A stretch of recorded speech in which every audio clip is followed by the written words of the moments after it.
This is Aldous Huxley, a man haunted by a vision of hell on earth.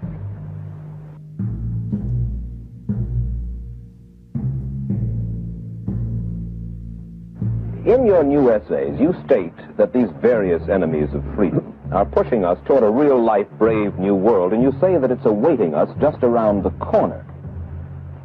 First of all, can you detail for us what life in this brave new world which you fear so much, or what life might be like? Well, to start with, I think this kind of the dictatorship of the future, I think will be very unlike the dictatorships which we've been familiar with in the immediate past. George Orwell's 1984. Well, this book was written at the height of the Stalinist regime and just after the Hitler regime. And there he foresaw a dictatorship using entirely the methods of terror, the methods of physical violence. Now, I think what is going to happen in the future is the dictators will find that if you want to preserve your power indefinitely, you have to get the consent of the ruled.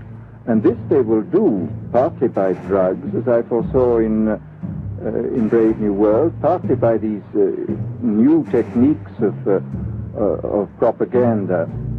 They will do it by bypassing the sort of rational side of man and appealing to his subconscious, making him actually love his slavery. I mean, I think this is the danger, that actually people may be in some ways happy under the new regime, but they will be happy in a situation where they oughtn't to be happy.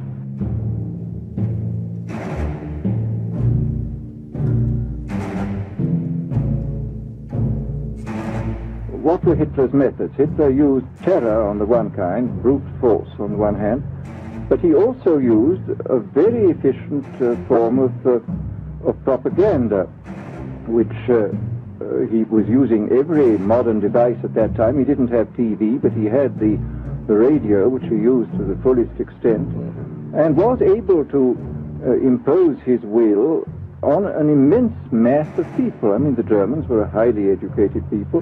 The point is, it seems to me, that there are methods at present available, methods superior in some respects to Hitler's method, which could be used in a bad situation. I mean, what I feel very strongly is that we mustn't be caught by surprise by our own advancing technology. This has happened again and again in history.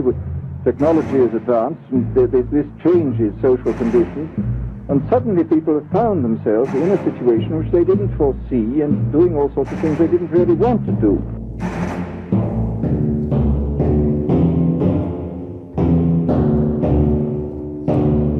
All that is needed is money and a candidate who can be coached to look sincere. Political principles and plans for specific action have come to lose most of their importance. The personality of the candidate, the way he is projected by the advertising experts, are the things that really matter. The personality is important, but there are certainly people with an extremely amiable personality, particularly on TV, who might not necessarily be very good in positions of political trust. Well, do you feel that men like Eisenhower, Stevenson, Nixon, with knowledge of forethought, were trying to pull the wool over the eyes of the American public? No, but they were being advised by powerful advertising agencies who were making campaigns of a quite different kind from what had been made before. And I think we shall see probably all kinds of new devices coming into the picture. I mean, for example, this thing which got a good deal of publicity last autumn, subliminal projection. But I was talking the other day to one of the people who has done most experimental work in the psychological laboratory with this, who was saying precisely this, that it is not at the moment a danger, but once you've established a principle that something works, you can be absolutely sure that the technology of it is going to improve steadily. And his view of the subject was that, well, maybe they will use it to some extent in the 1960 campaign, but they will probably use it a good deal and much more effectively in the 1964 campaign, because this is the kind of rate at which technology advances. And we'll be persuaded to vote for a candidate that we do not know that we are being persuaded to vote for. Exactly. I mean, this is the rather alarming feature, that you're being persuaded below the level of choice and reason.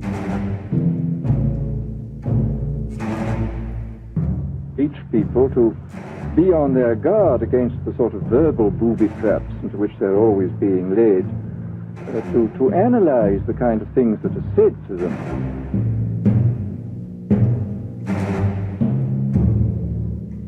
You write about television commercials, not just political commercials, but television commercials as such, and how, as you put it, today's children walk around singing beer commercials and toothpaste commercials, and then you link this phenomenon in some way with the dangers of a dictatorship. Now, could you spell out the connection, or how do you feel that you have done so sufficiently?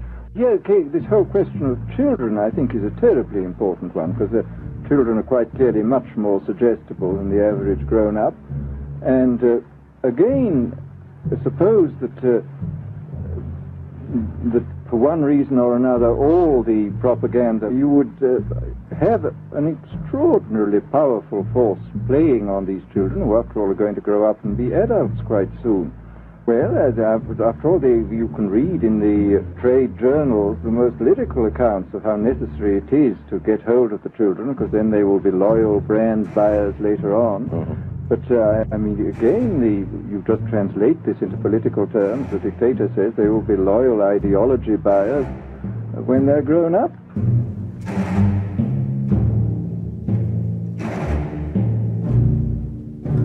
You've even written about the use of drugs in this life.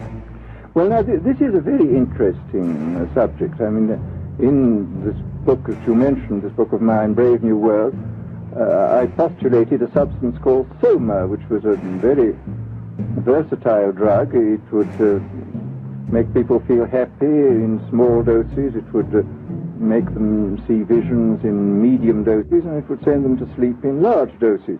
Well, I don't think such a drug exists now, nor do I think it will ever exist, but we do have drugs which will do some of these things, and I think it's quite on the cards that we may have drugs which will profoundly change our mental states without doing us any harm. I mean, this is the pharmacological revolution which has taken place, that we have now powerful mind-changing drugs which, physiologically speaking, are almost costless. I mean, they are not like opium or like cocaine, which do change the state of mind, but leave terrible results physiologically and morally.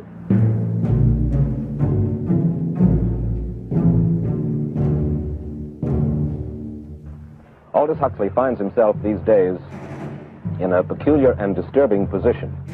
A quarter of a century after prophesying an authoritarian state in which people were reduced to ciphers, he can point at Soviet Russia and say, "I told you so." The crucial question, as he sees it now, is whether the so-called free world is shortly going to give Mr. Huxley the further dubious satisfaction of saying the same thing about us.